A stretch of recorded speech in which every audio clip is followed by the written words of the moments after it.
கிராமம். அந்த கிராமத்துல ஒரு வயசான பாட்டி குடியிருக்கிறாங்க. ஒரு வீட்ல குடியிருக்கிறாங்க. அப்போ பக்கத்துல ஒரு வீடு காலியா இருக்கு. இந்த பாட்டி அந்த வீட்ட வாங்கறதுக்கு முயற்சி பண்ணுது.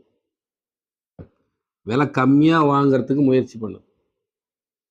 ஆனா அந்த வீட்டோட உடைமையார் இந்த பாட்டிக்கு குடுக்க மாட்டேங்கிறாங்க. விலை கம்மியா கேட்கறாங்கன்னு குடுக்க மாட்டேங்கிறாங்க. அதனால அந்த வீட்ட வாங்க வரவங்கள்ட்ட எல்லாம் நெகட்டிவா இந்த பாட்டி சொல்லி சொல்லி கெடுக்கிறது. வாங்க விடாம பண்றது. அப்போ ஒரு படிச்ச பெண்மணி அந்த கிராமத்துல கொஞ்சம் விவசாய நிலங்களை எல்லாம் வாங்கிட்டு பக்கத்து ஊரை சேர்ந்த ஒரு விவசாயிய திருமணம் முடிச்சிட்டு இந்த வீட்டையும் வாங்கிட்டு குடி வராங்க. அப்போ அந்த பாட்டி அந்த பெண்மணியை பார்த்து, உனக்கு எதனா அறிவு இருக்கா? நான் எவ்வளவு சொல்லி இந்த வீட்டை வாங்கிட்டியே, உனக்கு எதனா மூளை இருக்கா? நீ இப்ப வெளிநாட்டுல போய் படிச்சவா, இந்த ஊர்ல இருக்கிற இந்த ஆண்டி விவசாய கல்யாணம் பண்ணி இருக்கிற, ஏன்னா மூளை இருக்கா, உனக்கு அறிவு இருக்கான்னு தினமுமே கரிச்சு கொட்டிட்டே இருந்தது. அப்போ இந்த பக்கத்து வீட்டு பெண்மணி அந்த பாட்டியை பார்த்து தினம் சிரிச்சுட்டே போகும். சிரிச்சுட்டே கடந்து போகும்.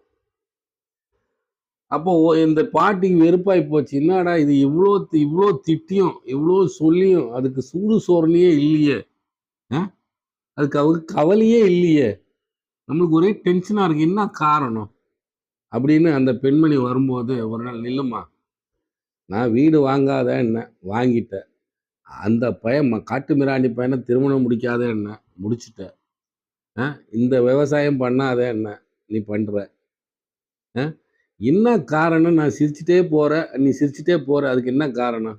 அப்ப அந்த பெண்மணி சொல்லிச்சு, உதாரணம் நான் ஒன்னே ஒன்று சொல்லுங்க, விளங்கிக்கங்க. நீங்க பெரிய ஒரு கிஃப்ட், விலை மதிப்பில்லாத ஒரு கிஃப்ட் நீங்க எனக்கு தரணும்னு நினைக்கிறீங்க.